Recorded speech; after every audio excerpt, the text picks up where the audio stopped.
É impressionante como Hashem ele estabeleceu 144 mil judeus para as nações, mas para a terra de Israel ele estabeleceu duas testemunhas, aonde ele vai estar falando com o povo judeu, diretamente para o povo judeu. Para que? Qual é o objetivo desses Shnei Edim? Qual é o objetivo dessas duas testemunhas? Para falar com a nação de Israel. É claro que a voz deles vai ecoar para o mundo, eles vão atormentar os moradores da terra. Agora, existe uma coisa muito interessante que as pessoas não põem atenção. Quais são as características dessas duas testemunhas? O que as escrituras, o que está dentro do conhecimento judaico que nos mostra, nos aponta as características dessas duas testemunhas? Está aí, qual é a relação dessas duas testemunhas com o Beit HaMikdash HaShlishi, com o terceiro templo? Tudo isso nós vamos estar tratando hoje aqui nesse vídeo. Então, aproveita essa oportunidade para conhecer esses segredos hoje, porque hoje nós temos aqui muita informação boa para compartilhar com vocês. Eu sou o Rabino Yosef Barur e trazendo mais um vídeo para vocês sobre o Apocalipse, sobre os fins dos tempos.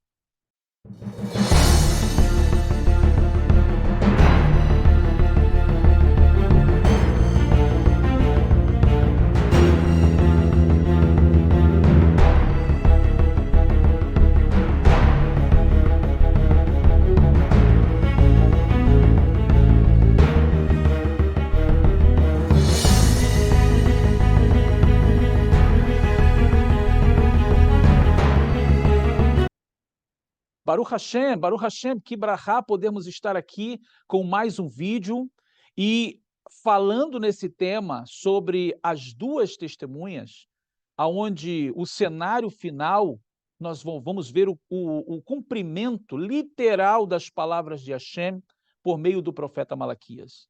Né? Antes que venha o grande e terrível dia do Senhor, ele enviará o seu profeta Elias.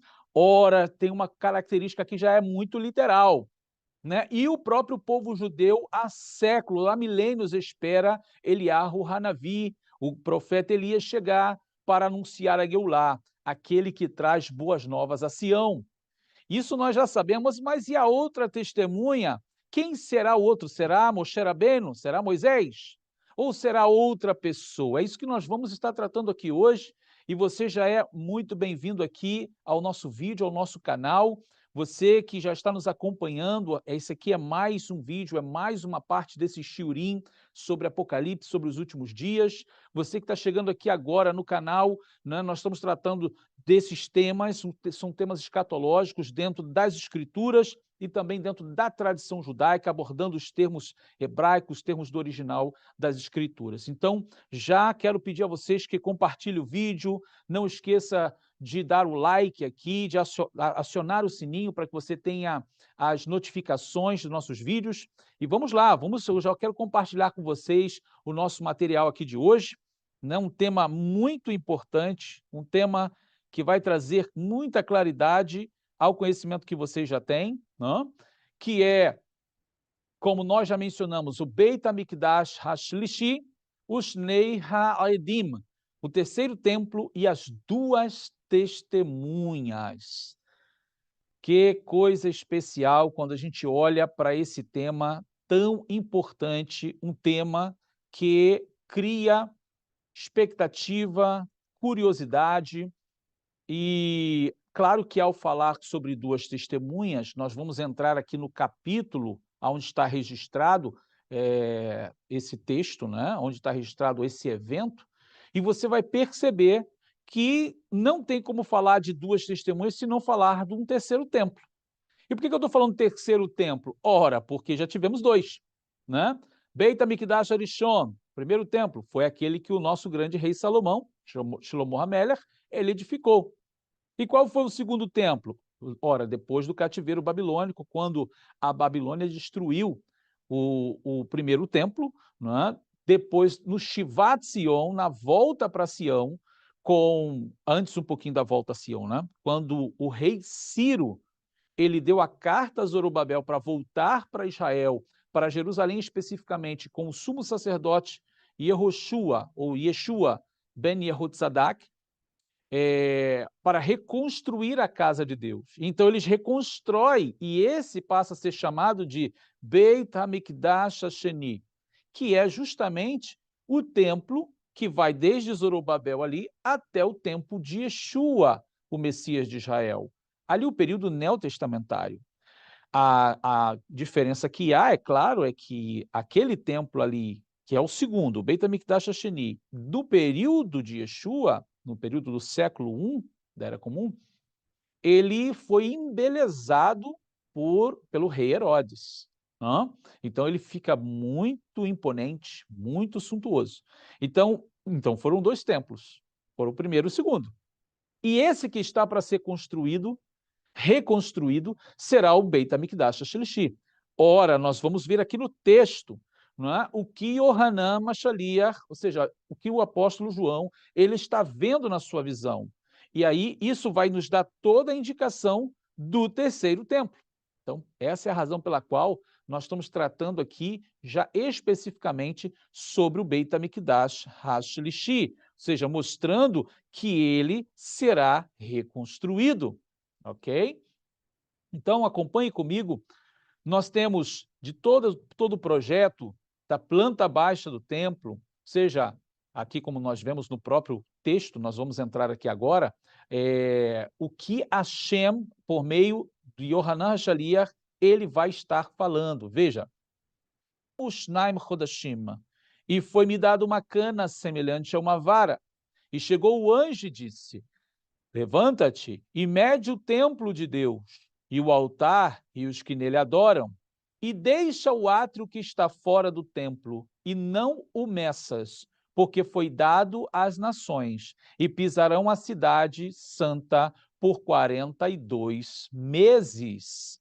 Então, nós estamos olhando no texto o quê? Toma uma vara, é uma cana semelhante a uma vara, e aí mede o templo. Que templo é esse? É o Beit HaMikdash Shlishi, não tem como dizer que é o segundo templo, já foi.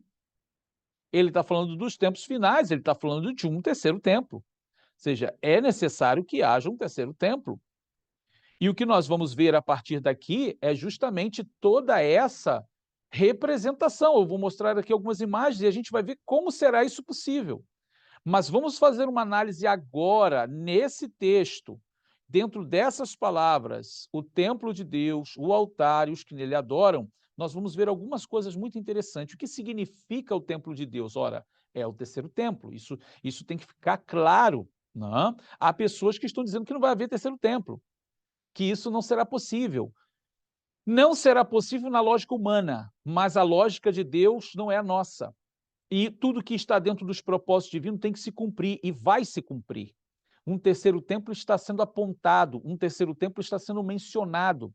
Então isso vai acontecer. E quando ele diz mede o templo de Deus, então ele está falando do terceiro templo. Então virá um terceiro templo. E ele continua e diz: o altar e os que nele adoram. Isso significa o quê?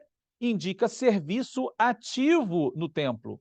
Isso quer dizer que vai haver sacrifícios de animais, libações, menahot, que são as ofertas de vegetais, ou seja, vai haver um serviço ativo levítico e sacerdotal, onde pessoas vão ali para adorar, onde pessoas vão ali para levar seus sacrifícios. Isso quer dizer o altar e os que nele adoram. E ele continua aqui e vai dizer que a cidade, ou seja, não meça o átrio que está fora, porque foi dado às nações e elas pisaram a cidade por 42 meses. 42 meses, você pode fazer a continha aí, dá 3 anos e meio. Então esse é o quadro que se monta diante da gente. Aparece ali o anjo e fala assim, ó, toma aqui essa cana, essa vara como uma cana para você medir, mede o templo, mede o altar, os que nele estão adorando, mas do lado de fora não meça, porque foi dado às nações para pisar a cidade, e eles a pisarão por 42 meses, e eu mostrei para vocês aqui, está se mencionando o terceiro templo, Beit HaMikdash Shlishi, está mencionando que o altar e os que nele adoram, está falando de serviço, de sacrifício, de adoração, envolve serviços sacrificiais, e dizendo que a cidade será pisada por 42 meses, que você fazendo a continha vai dar 3 anos e meio, que é justamente os 3 anos e meio finais, tá? Põe a sua atenção aqui. Nós estamos falando daquela última semana das 70 semanas de anos que foi mostrada ao grande profeta Daniel, né? Ao grande Daniel Hanavi. 70 semanas determinadas sobre o seu povo, sobre sua santa cidade. Então, as primeiras 7, depois as outras 62 já se cumpriram, porque foi até Mashiach, e falta a última semana. Essa última semana é a semana que compreende aquele período em que o anti-Mashiach, esse líder que vai se levantar, ele vai fazer aliança com muitos por uma semana. Porém, na metade da semana, ele vai quebrar esse acordo, ele vai romper esses acordos, e aí então virá a assolação. Então, nós estamos falando de um período de 7 anos, em que dividido, ou seja, na metade da semana, 3 anos e meio, primeiros serão de falsa paz, porém os 3 anos e meio seguintes serão de Saragdolá Mamash, ou seja, realmente será de grande aflição, grande tribulação. E aqui o que nós estamos vendo? Nós já vimos isso refletido lá nos selos, quando foram abertos com o Cavaleiro Branco, não é? Que ele veio, ou seja, ele é branco, né, expressando paz, o seu arco que foi dado, uma coroa para reinar, e saiu vitorioso para vencer. Ou seja, foi dado a ele, será dado a ele, esse poder de vencer. Então ele vai estabelecer shalom, ele vai estabelecer paz, shalom uvitahom, paz e segurança, durante 3 anos e meio. Porém, quando completar 3 anos e meio, e o Beit HaMikdash Shlishi, o terceiro templo ativo, né, ele vai ordenar que as ofertas sejam paradas, conforme registra o Sefer Daniel Hanavi, o livro do profeta Daniel. Ele vai mandar que as ofertas de manjares sejam interrompidas. Ele vai querer profanar o santuário, nós não vamos entrar nos detalhes aqui. Mas é justamente aí que entra em cena as duas testemunhas, porque elas vão profetizar nesses 42 meses, que são os últimos 3 anos e meio, ok? Por que eu estou falando isso para vocês, já adiantando para vocês entenderem o contexto?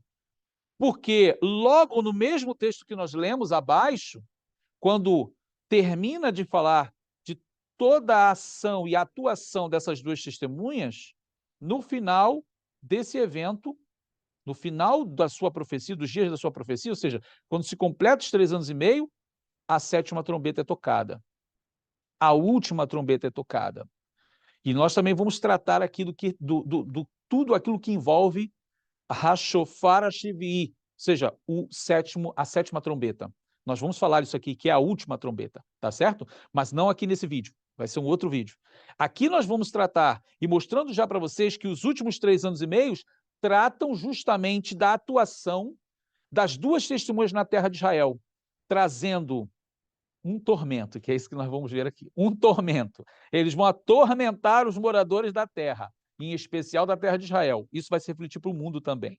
Vamos entender mais o que significa isso. Claro que então nós vamos caminhar aqui. Então, quando a gente olha, né, ou seja, os últimos 3 anos e meio da Tzara Gdolá, da grande tribulação.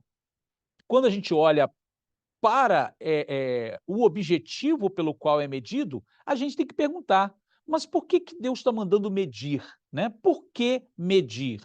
Né? Medir estabelece limites. Mas limites de quê? É isso que nós vamos ver aqui.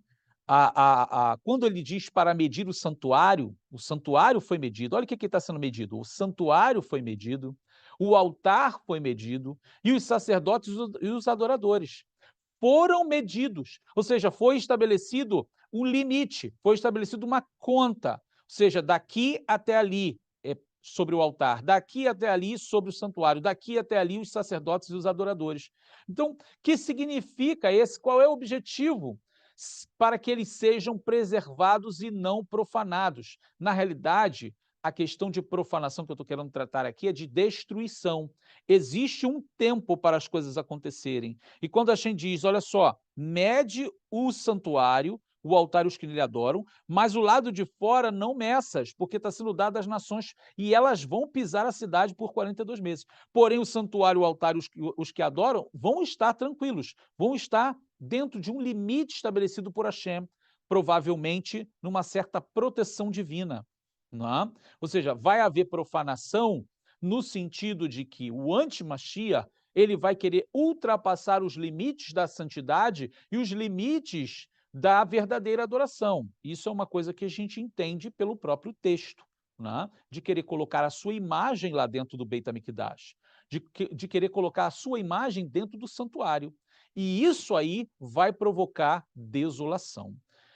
Eu quero caminhar com vocês aqui em algumas imagens que mostram justamente o lugar aonde havia o segundo templo, o Beit HaMikdash HaShlishi, onde também no passado foi o primeiro templo, e hoje está esse Domo da Rocha, conhecido aqui como a Misgad Omar, né? É conhecido como Mesquita de Omar, porém não é uma mesquita, ele é um monumento muçulmano, porque ali dentro não é lugar de oração no aspecto litúrgico deles. Ali é apenas um lugar sagrado para eles, tá? A outra mesquita, que é do outro lado, que ela tem uma cúpula de prata, ela é chamada de Al-Aqsa, ou seja, ela sim é uma mesquita, tá? Mas justamente aqui, nessa esplanada, nesse ambiente, aonde em hebraico nós vamos chamar de Har Habayit, né, o monte do templo, está a mesquita.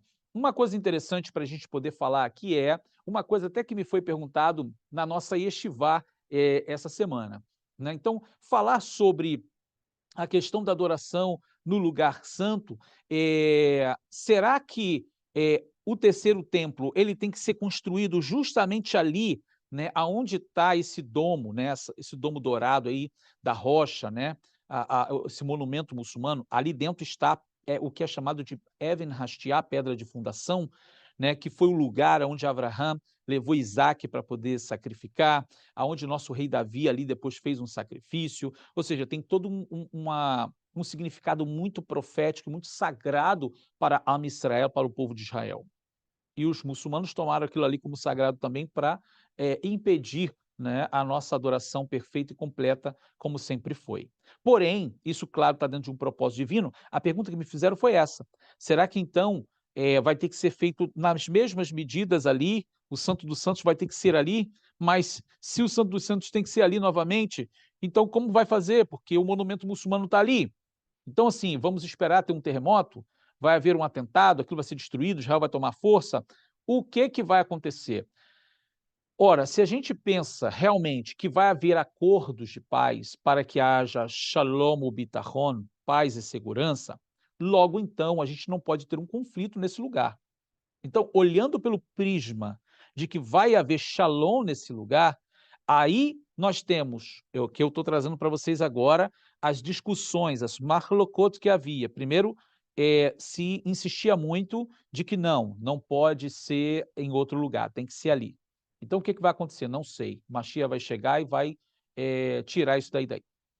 Porém, hoje, já se admite a possibilidade de que o Beit HaMikdash, o templo, pode ser reconstruído ao lado, não necessariamente ali. Por quê? Aonde está a pedra que era, lá na época do rei Salomão, o pico da montanha, o rei Herodes, ele aplainou essa montanha, o Monte Moriá. Então ele fez do que era o monte, ele fez uma esplanada. Logo, então, toda aquela esplanada tem a parte do pico do Monte Moriá. Então, assim, não seria mais inconveniente poder fazer do lado, porque continua em cima do Monte Moriá. Essa é hoje uma possibilidade. Inclusive, você pode encontrar planta baixa do templo, onde já admite a possibilidade de ser construído ao lado. E eu vou mostrar para vocês aqui um exemplo, né, de como isso seria na prática. Né? Na prática, visualmente aqui, olha, veja como isso aqui é interessante. Né? É claro que é uma representação, né? Imagina o Beit HaMikdash sendo construído ao lado da mesquita, né? Todo um projeto já feito, já existe essa planta baixa, a planta elétrica, tudo do Beit HaMikdash HaShlishi, do terceiro templo, já está pronto. Então você imagina isso acontecendo de fato, né? O Beit HaMikdash HaShlishi, o terceiro templo, sendo construído ao lado da mesquita. Então, esse aqui é uma montagem, claro, é só para poder nós termos uma ideia, uma noção, né, de como seria, no meio da Israel moderna, toda essa construção sendo feita. Né? Isso vai ser, né, fantástico, olha só isso. Né? Você tem gruas aqui, guindastes, ou seja, fazendo uma obra monumental, sensacional. Isso vai ocorrer, né? Bezrat Hashem. Então, mais ou menos, ficaria desse jeito que você está vendo. Você tem o espaço muçulmano, com o seu monumento sagrado preservado, e o muro separando um espaço sagrado para o Beit HaMikdash HaShlishi, o terceiro templo, onde não vai deixar de ser sagrado, porque continua em cima do Monte Moriá. Vocês conseguem perceber essa ideia? Então, queridos, olha, nós estamos muito próximo disso acontecer, mas é muito perto mesmo. Então, assim, vendo que isso será possível hoje, e hoje já não existe mais uma rejeição pela maioria, ainda existe alguns que resistem a essa ideia, mas a maioria já está aceitando essa ideia justamente pelo fato de que toda aquela área compreende o pico, né, do Monte Moriá, então isso será realmente possível, tá? Isso tudo aqui é um trabalho que nos traz assim, uma sensação de realidade muito grande, né? Parece até que a gente está vendo a coisa acontecendo de fato. Mas veja como isso poderá ser possível, e sendo possível e acontecendo, como será, né? Como será. É claro que isso aqui é baseado em toda uma estrutura daquele Beit HaMikdash HaSheni, do segundo templo da época de Yeshua, no qual foi embelezado por Herodes com toda essa suntuosidade monumental, certo? O que eu estou trazendo para vocês aqui é uma parte, né, da parte dos levitas aqui, dos ministros de coro e de orquestra, e aqui alguns Kohanim, inclusive crianças, sacerdotes, né, que já estão todos preparados, inclusive tendo as escolas, né, que é chamado Nezer HaKodesh, né, a coroa da santidade, que é a escola sacerdotal para o aprendizado para os serviços do Beit HaMikdash, que vai ser erguido em breve, né? Isso já é uma coisa real. Aqui você está vendo alguns Kohanim, alguns sacerdotes, fazendo a Birkat Kohanim, né, a bênção dos filhos de Arão, em alguns momentos solenes, e eles estão vestidos com roupas sacerdotais originais, tá? Que foram feitas para este fim, segundo os padrões da Torá. São realmente filhos de Arão, sacerdotes, né, de famílias tradicionais em Israel, que já estão prontos, já praticando, ou seja, todos os serviços para que a atividade do Beit HaMikdash HaShlishi, do terceiro templo, possa ser real, possa ser verdadeira. Isso aqui é uma outra para a gente poder entender, ter uma noção, né, do Israel moderno diante de uma construção como essa, imaginar as pessoas, né, veja que o ambiente aqui retratando as pessoas, né, imagina isso, pessoas vindo de todas as partes do mundo para poder adorar nesse terceiro templo, pessoas vindo de todas as partes do mundo para oferecer seus sacrifícios ali, né, suas ofertas, e Israel num clima de shalom, bitachon, num clima de paz e tranquilidade e segurança, né, no período em que Israel vai estar, né, tudo isso sendo possível ali, o altar, as ofertas, tudo acontecendo, até que chega o momento das profecias no tempo exato, elas se cumprirem, elas serem realizadas, né? O que você está vendo aqui é mais uma figura de eventos que ocorrem em Jerusalém, com a atuação dos Kohanim, dos sacerdotes, fazendo libações, fazendo alguns sacrifícios, tudo isso de forma como um treinamento para que quando o Beit HaMikdash HaShlishi, o terceiro templo, ele seja erguido, eles já estejam prontos para oficializar isso, ou seja, fazer de uma maneira oficial. Essa imagem que vocês estão vendo aí é literalmente o Mizbeach, tá? Esse altar já foi inaugurado, esse altar já existe. A questão é que ele não é fixo, ele é móvel, até porque o Beit HaMikdash ainda não está de pé. No momento em que o Beit HaMikdash ele estiver de pé, ele será fixado, ele será fixo no lugar certo, porém, ele já foi consagrado, ele já foi inaugurado. E isso nós vimos foi numa festa de Hanukkah em que eles fizeram o Hanukkah Mizbeach, ok? E aqui você está vendo um serviço, isso aqui para representar justamente que vai haver altar, vai haver sacrifícios, vai haver ofertas ali nesse altar. Aqui é uma outra prática deles também, treinando o abate dos animais, né? Esperando realmente que esse momento chegue para que tudo isso seja feito de maneira oficial e não somente de treinamento, né? Bom, então vamos lá. É justamente nesse cenário do Beit HaMikdash HaShlishi, aonde os utensílios do templo estão já todos prontos, né? Nós não vamos entrar nesse detalhe aqui porque já temos enfatizado bastante esse tema, é que vai aparecer o que nós chamamos de duas testemunhas. E aqui nós temos o texto, né, justamente aqui do Sefer Hitgalut, do livro de Apocalipse, o capítulo 12, verso 3 e 4, que diz: darei poder às minhas duas testemunhas e profetizarão por 1260 dias, vestidas de saco. Essas são as duas oliveiras e os dois castiçais que estão diante do Deus de toda a terra. Veja esta conta, 1260 dias. Olha, se você faz a continha, 1260 dias, vai dar 3 anos e meio, ok? Lá foi dito 42 meses, e aqui está sendo dito 1260 dias, vai dar 3 anos e meio. Então, qual é a atuação das duas testemunhas? 3 anos e meio. É os últimos 3 anos e meio. Tá? Elas terão poder para poder profetizar por esse tempo. E aqui a indicação dada, a revelação dada é: estas duas testemunhas, elas são as duas oliveiras e os dois castiçais que estão diante do Deus de toda a terra. Mas aonde é que eu encontro essa informação? Né? O anjo está falando para João que são as duas oliveiras e os dois castiçais que estão diante do Deus de toda a terra. Quem são essas duas pessoas? Qual é a associação de oliveira com castiçal diante do Criador, diante de Deus? Nós vamos ver isso registrado no Sefer Hazariahu Hanavi, o livro do profeta Zacarias, Zacarial Hanavi, aonde ele vai ter uma visão do castiçal, né? O malar, um anjo vai estar falando com ele assim: você está entendendo o que você está vendo? Ele vê o castiçal, um menorá de ouro, 7 braços, e ele vê ali duas oliveiras, uma de um lado e outra do outro, vertendo azeite dourado para dentro das lâmpadas do menorá. E no final, olha, eu vou compartilhar o texto com vocês aqui.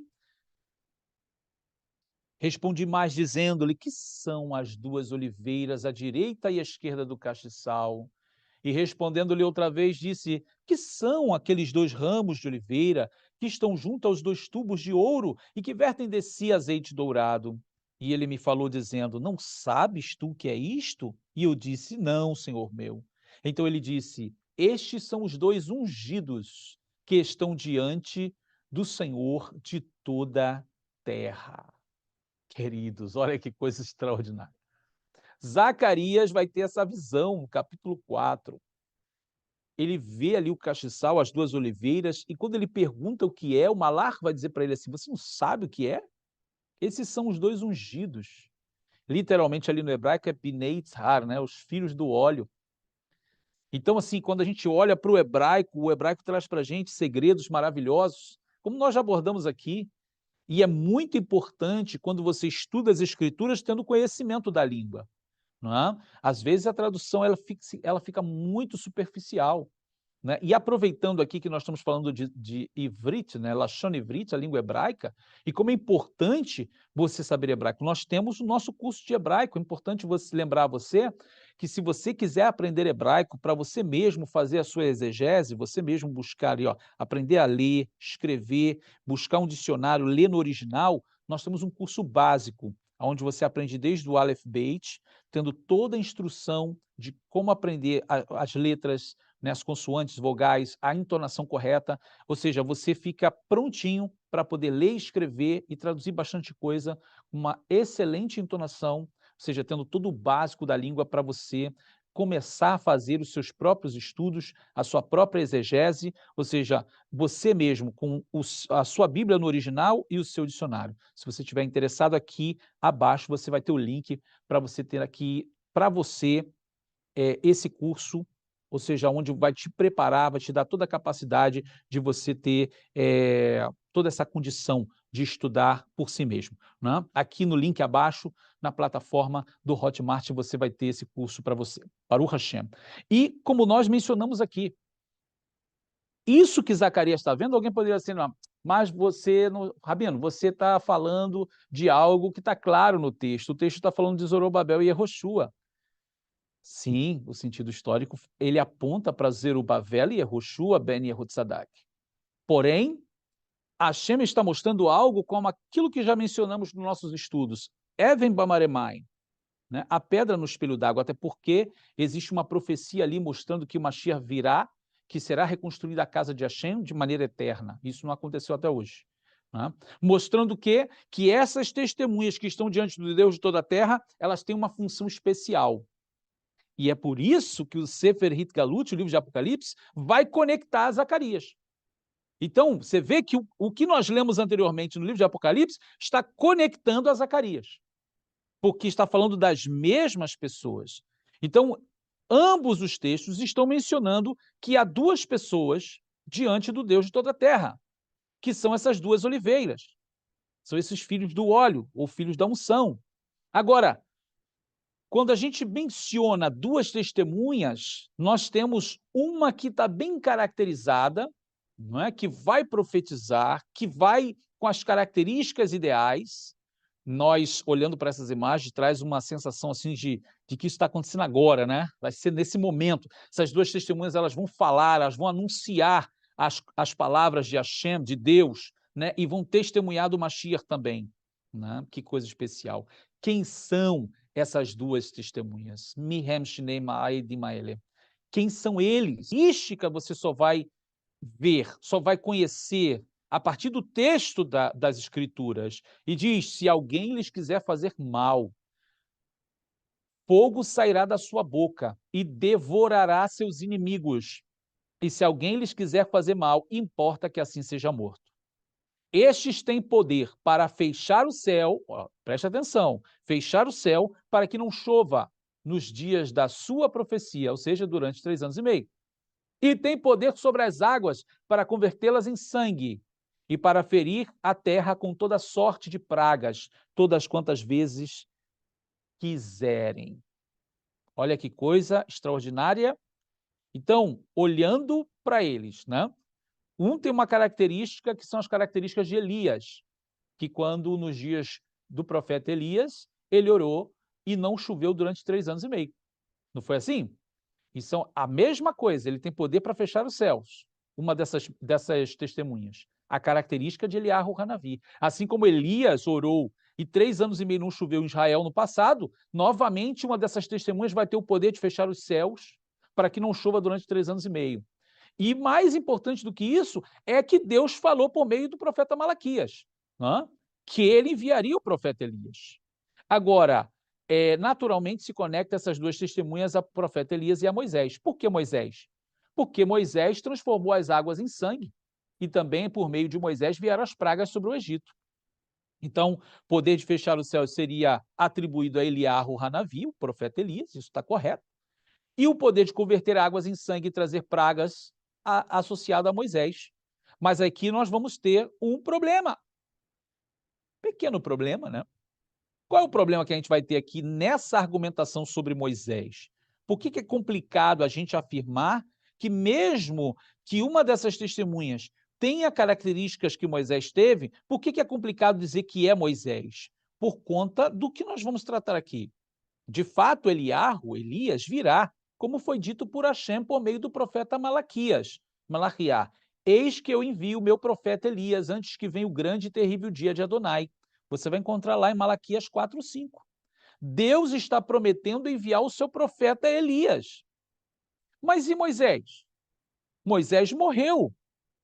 E nós temos o que está escrito na carta aos Hebreus 9:27, que ao homem está ordenado morrer uma só vez, vindo depois disso o juízo. Então fica complicado entender que Moisés vai se ressuscitar para esse evento, para depois morrer de novo, para ressuscitar de novo. É complicado, por isso que eu estou falando que é um problema. Então, como Moisés, tendo morrido, pode voltar aqui antes da ressurreição? Não tem sentido. Então, aqui temos versos que vão falar da morte de Moshe, como, por exemplo, o livro de Josué, Sefer Yehoshua, capítulo 1, verso 1 e 2. Deus diz literalmente: meu servo Moisés está morto. Não é alegoria, é literal. Também no Devarim, livro de Deuteronômio 33:1, também ele vai falar da morte de Moshe. Então, como sustentar essa ideia? Então, se não é Moisés, quem seria a outra testemunha, então? Há uma possibilidade de que seja Hanor, Enoque. Olha, você está acompanhando até aqui? Então veja, você entendeu por que Moisés, por mais que a característica de uma dessas testemunhas seja uma característica que Moshe tinha, Você entendeu por que que Moshe não pode se encaixar muito nisso? Porque, de fato, diante das regras espirituais, Moisés não se encaixaria, por estar morto. Não tem nenhuma menção à ressurreição anterior à ressurreição que está determinada. Então, logo, ele não poderia estar aqui. Elias, sim. Está escrito que Eliarro foi tomado num redemoinho até os céus. Ele não provou a morte. Inclusive, na tradição judaica, isso é muito forte. Eliarro Hanavi, ele tem uma cadeira, inclusive, olha, por exemplo, essa cadeira que vocês estão vendo aqui é chamada de Kisei Eliarro Hanavi. Em toda a sinagoga tem uma Kisei Eliarro Hanavi, uma cadeira do profeta Elias. É ali que a gente põe o bebê quando vai fazer a circuncisão, né? E também as pessoas que fazem a conversão ao judaísmo, eles se sentam para fazer as brachot. Porque a cadeira de Elias expressa a vinda do Messias, o reino milenar, o reino que vai vir, né? Isso é uma coisa muito bonita, porque é apenas representativo. Vê quanta informação boa, quanta coisa interessante. Isso aqui faz lembrar a gente aqui para vocês, olha, a nossa yeshivá. Você não pode perder a nossa yeshivá. Na nossa yeshivá nós abordamos muitos detalhes da tradição judaica, né? Além do texto teológico ali, das escrituras, abordando o original, a gente trata muito da tradição judaica, e você que deseja conhecer a tradição judaica com as escrituras sagradas, tanto o Antigo Testamento, chamado Antigo Testamento, que é o Tanar, né? Torá, profetas e escritos, mais a Brit Hadashah, o Novo Testamento, você vai ter muita informação boa. Então não perca tempo, olha, aqui abaixo você tem o link, também o contato da nossa secretaria, para você se inscrever e estar conosco na nossa yeshivá. Vem estudar conosco, vai ser uma grande brahá, muito conhecimento para adquirir, e a gente tem muita coisa para compartilhar com vocês, né? Mas como, falando aqui para vocês, olha, a presença de Eliarro dentro do pensamento judaico, da alma judia, ela é muito forte. Inclusive, até no Pessah, né, que é a festa da Páscoa judaica, nós temos o Kos Eliarro Hanavi, o cálice do profeta Elias, na mesa ali do Seder de Pessah. E por quê? Por conta desse verso que nós lemos aqui.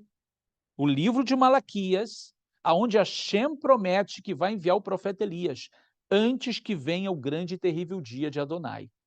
Né? E então se espera que Elias venha justamente na festa de Pêssar. Por quê? Porque é a festa que fala da Guilá, da redenção. Eu sei que algumas pessoas vão comentar aqui, é importante que comente mesmo, fale mesmo aqui, né? Você tem toda a liberdade de comentar, de perguntar, mas Yeshua é o Messias. Sim. E João Batista, Yeshua disse que era o Elias que havia de vir. Sim. Então, assim, não tem contradição nenhuma. Na realidade, você só precisa entender o seguinte, que assim como o Mashiach veio uma vez, Eliarro também teve que vir. E como o Mashiach volta novamente, Eliarro terá que vir de novo. Só que o que nós temos como Eliarro não morreu, Hashem levanta um profeta com as características de Eliarro para que na vinda do Messias, que foi como Yosef ali, como Mashiach ben Yosef ali, na sua forma simples, para trazer a Geulah, trazer o povo ao arrependimento, que foi a vinda de Yeshua, nesse primeiro momento, vai ter uma figura ali, que é Yohanan Hamatibil, João Batista, que ele teve as características de Eliarro Hanavi. E isso está claro no texto. O anjo, quando fala do nascimento dele, diz, esse irá diante de Adonai no espírito e na virtude, na unção de Elias. Né? E assim foi. Só que para o final agora, na vinda definitiva do Mashiach para governar, Eliarro Hanavi virá pessoalmente.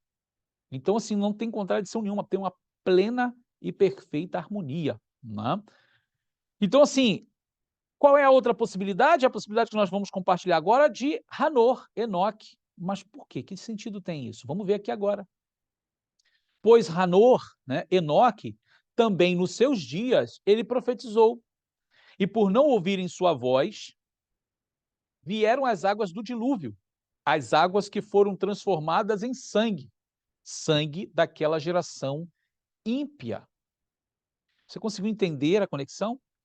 Que, claro que Moshe, junto com Aharão, o irmão dele, eles feriram as águas em sangue, eles, por meio deles vieram as pragas sobre o Egito. Inclusive, Moshe e Aharão, eles são um grande exemplo de duas testemunhas, né? Que foram ali, fiéis a Hashem, proclamando, anunciando as palavras de Deus para o faraó, para o governo daquele tempo. E no período de Enoque, Enoque falou aos anjos caídos, Enoque falou com aquela geração, porém eles não deram ouvido, eles desprezaram a palavra de Enoque. E por conta de rejeitar as palavras de Enoque, ali veio o dilúvio como sentença sobre eles e a humanidade daquele tempo. Salvando-se somente Noé com a sua esposa, seus 3 filhos com as suas respectivas esposas, no total 8 pessoas, o resto foi tudo destruído, toda aquela humanidade daquele tempo foram destruída, as águas se transformaram em sangue, ou seja, foram mortas as pessoas por meio das águas. Então, nessa conexão, também Enoque poderia se encaixar, até porque Enoque não morreu. Enoque, ele foi levado por Hashem. Então, no nosso comentário, né, que abordamos aqui, assim como Eliarro Hanavi, o profeta Elias não morreu, mas foi levado aos céus vivo num redemoinho, assim também Enoque não morreu, pois Hashem o tomou para si ainda em vida. Há gente que vai discordar disso até. Tem gente ainda que discorda que não, Elias morreu, Elias foi levado para outro lugar e morreu depois, porque uma carta apareceu depois. Isso tudo está fora de contexto. Quando a gente começa a estudar assim a tradição judaica, a gente vai entender que realmente ele foi levado, e até hoje no judaísmo se entende e se aceita isso de comum opinião que Eliarro Hanavi foi levado. Né? E Hanor, Enoque, outros também vão querer dizer, não, ele morreu, ele não foi tomado para Deus, não. Isso quer dizer que ele morreu. Não, não morreu, não. Inclusive, dentro da tradição judaica, se considera Enoque o anjo Metatron. Muitas correntes dentro do próprio judaísmo vê que Enoque se transformou num anjo, no anjo chamado Hassofer, o escriba celestial, porque numa visão ele foi visto sentado escrevendo. Então, assim, eu estou falando para vocês porque certamente alguém vai falar, vai entrar aqui nos comentários para dizer que eu estou equivocado. Não, não estou equivocado, não, eu sei o que eu estou dizendo. Tá? Tanto Eliarro quanto Enoque não provaram a morte, foram levados em vida. Então, é justamente dentro desse argumento que eu quero trazer para vocês que essas duas pessoas que não provaram a morte, provavelmente agora volte para anunciar e testemunhar e experimentar a morte, para que sejam ressuscitados no final. Então, assim, essas duas pessoas que foram fiéis a Shem, nos dias das suas profecias, tanto Eliarro nos dias da sua profecia para o reino de Israel no norte, tanto Hanor, nos dias da sua profecia para aquela sociedade anterior ao dilúvio pecaminosa, os dois foram fiéis até o fim e receberam o prêmio de serem levados e tomados para Deus. Agora, qual vai ser a função deles? Né? Eles vão atormentar os habitantes de Israel, tanto judeus Hilonim. O que são judeus Hilonim? A palavra Hilonim quer dizer seculares. Né? Quanto judeus Datim. O que são Datim? Religiosos, ou seja, judeus Datim, judeus religiosos. Eles vão atormentar esses dois grupos de pessoas. Eu vou perguntar assim, calma aí, o judeu religioso não está servindo a Deus? Sim, muitos estão servindo a Deus, mas muitos judeus religiosos também servem às suas tradições. Tem concepções que estão contaminadas, como, por exemplo, a questão do Gilgul Neshamot, a reencarnação, e como outras concepções, às vezes, muito parecida com o espiritismo, certas crenças que conectam a impureza.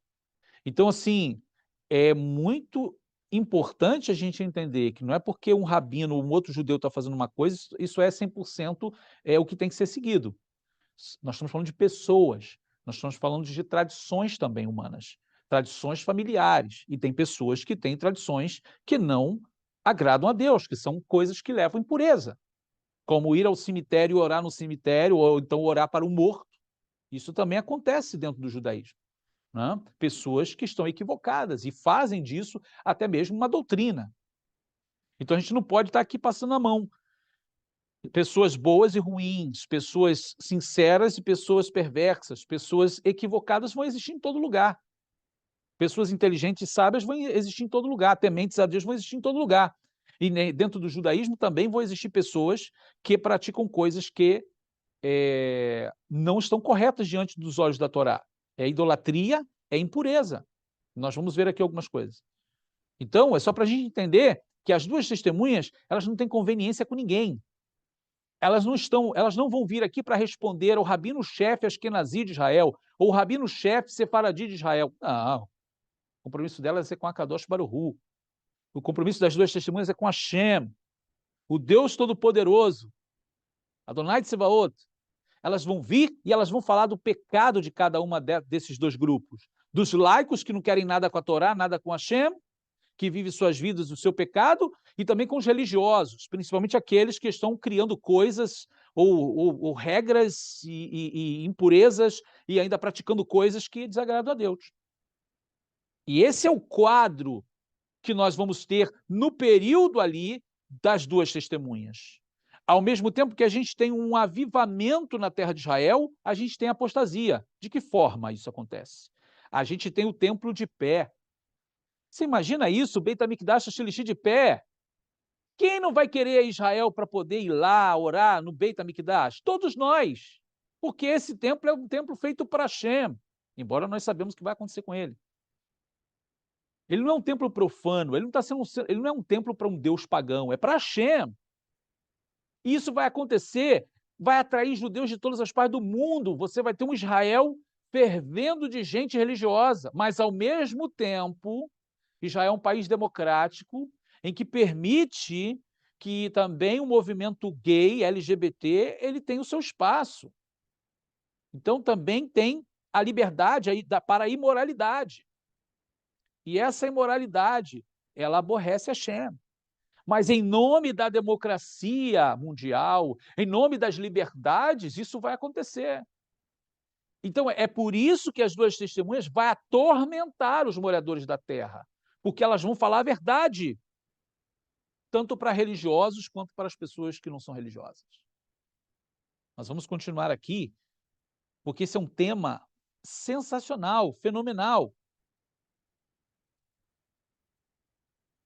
Mensagens aos Hilonim, aos laicos, contra os pecados, contra a homossexualidade, corrupção, prostituição, idolatria, rebeldia, infidelidade e outras coisas mais. Mensagem aos datim, aos religiosos, contra os pecados, a cegueira espiritual, porque até hoje insistem nas suas tradições que ocultam o verdadeiro Messias e Yeshua dos seus olhos, estão cegos e continuam na cegueira. A teimosia, a desobediência ao espírito da Torá. A corrupção, existe corrupção no meio religioso. Ocultismo, existe. Idolatria, existe. Rebeldia e imoralidades ocultas, existe. Imoralidade também existe. Quem está em Israel sabe. Né? Quem vive no meio da comunidade sabe. Claro que existem os tzadikim, os justos, não estamos falando que todo mundo faz isso, mas existem as pessoas que cometem erros e impurezas. Um exemplo aqui dessa foto, você está vendo isso aqui em Israel, você tem aí o movimento gay, e inclusive é dito que é um dos maiores movimentos gays do mundo, está em Tel Aviv. E eles insistem em trazer esses movimentos para dentro de Jerusalém. É um problema sério. Né? Quando a gente fala de festas, ou seja, da imoralidade, prostituição, a corrupção, tráfico de droga também existe, no lugar onde você tem uma movimentação grandiosa de pessoas que vêm do mundo inteiro, e não vem só religioso para Israel, vem pessoas que são laicas também para se divertir. As praias de Israel são praias bonitas, as empresas de Israel são empresas internacionais. Quando a gente fala da idolatria, olha aí, ó, dentro da terra de Israel, aí, as mesquitas, a idolatria. O templo Bahá'í, da fé Bahá'í, que está lá em Israel, né? Muita gente não sabe nem o que é isso aqui, ó. É um tipo de religião que existe lá. Não é muito grande, mas existe. É um templo. O que não falar das igrejas católicas, com seus ídolos. Não é? Falar aqui, olha, essa imagem que é em Meron, no norte de Israel, né, em Lag Baomer, muitas pessoas vão aos túmulos orarem para os mortos, ou pedir aos tzadikim coisas, ou seja, lugar impuro, prática que a Torá condena. Então são coisas que essas duas testemunhas, elas vão atormentar, elas vão incomodar, que as pessoas estão acomodadas no seu ego, nas suas coisas. Começar a vir em público pessoas para querer incomodar, falar do pecado, falar do erro, aí a coisa ela vai esquentar. E com essas duas testemunhas isso vai acontecer. Só que isso provoca o quê? No tempo certo, quando vai terminando ali os 3 anos e meio, que são os dias das suas profecias, vai acontecer o que está escrito aqui, olha, nesses versos. Nós vamos ler aqui.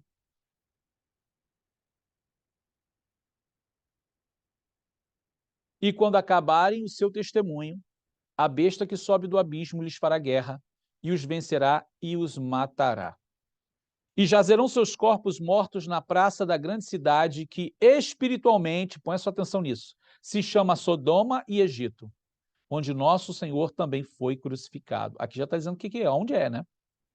Homens de vários povos, tribos, línguas e nações verão seus corpos mortos por 3 dias e meio e não permitirão que seus corpos mortos sejam postos em sepulcros. Como é que eles vão ver, se eles são de todos os povos, tribos, línguas e nações, vendo o corpo dessas duas testemunhas por 3 dias e meio?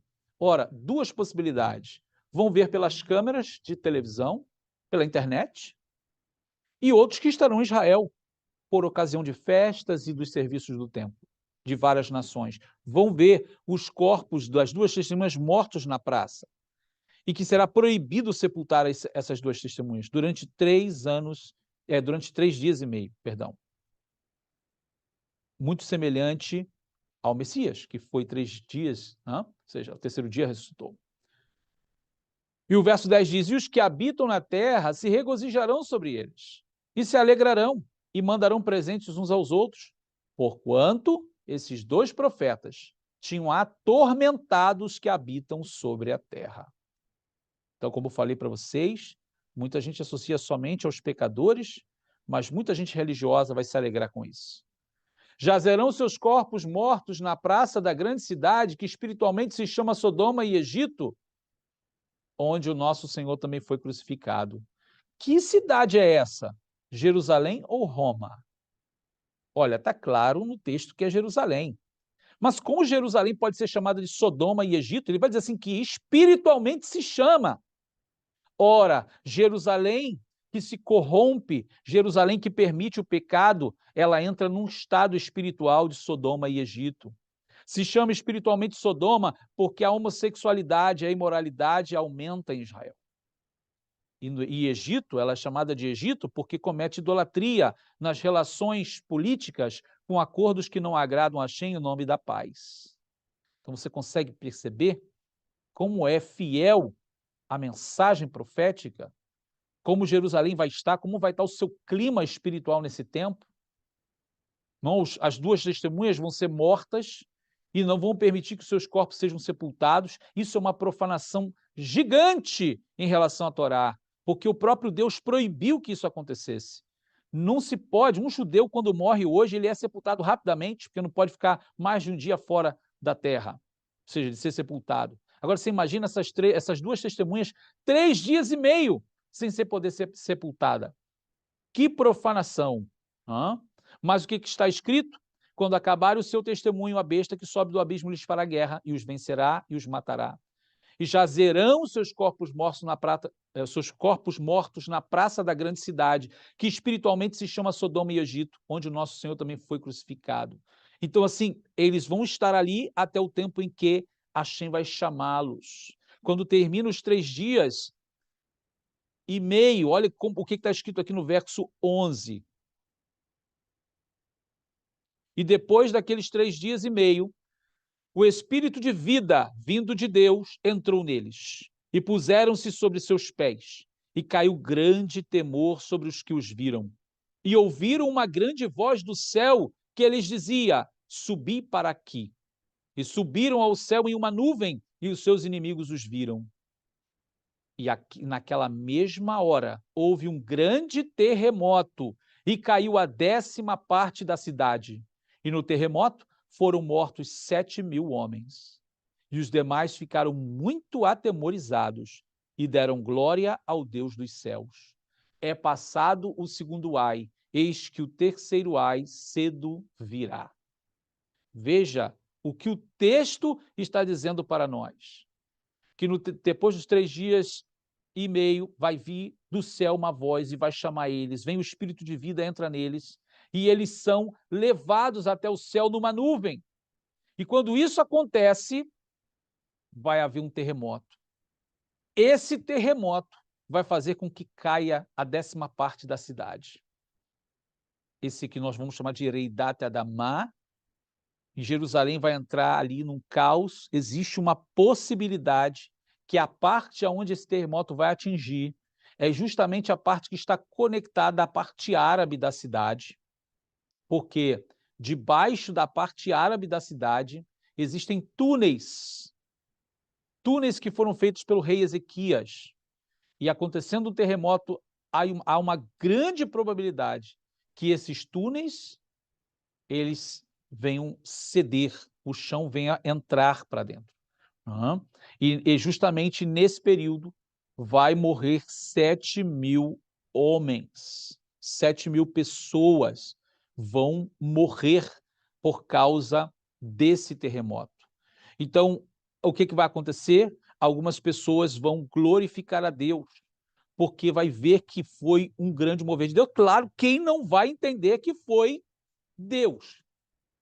2 pessoas mortas 3 dias e meio numa praça, todo mundo vendo, todo mundo se alegrando, e de repente eles são levados aos céus, e aí vem um terremoto. Está claro para todos que Deus estava com essas 2 testemunhas. Verso 13 e 14 diz: naquela mesma hora houve um grande terremoto, e caiu a 10ª parte da cidade, e no terremoto foram mortos 7.000 homens, e os demais ficaram muito atemorizados, e deram glória ao Deus dos céus. É passado o segundo ai, eis que o terceiro ai cedo virá. A ênfase aqui no final é 7.000 homens mortos. Ou seja, Deus mostrando que não se brinca com Hashem.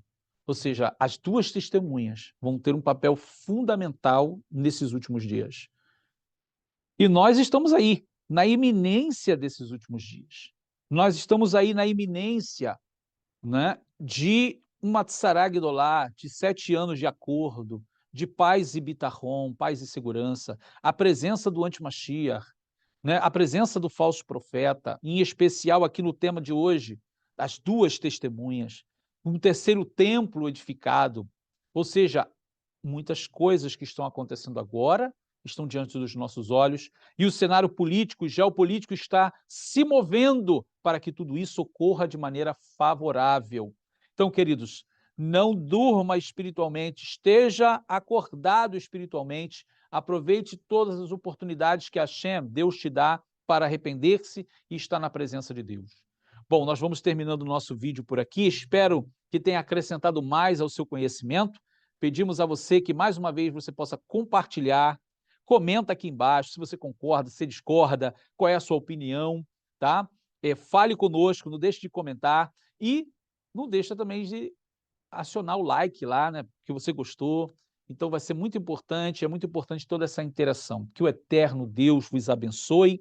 Esteja atento, por isso que é importante acionar o sininho, olha, porque nós estamos com mais vídeos para colocar aqui no canal, tá? Mais temas muito importantes dentro desse contexto atual, que vai ser muito relevante para o seu conhecimento. Ok, queridos? Shalom Uvrachá, te vejo no nosso próximo vídeo. Shalom, shalom.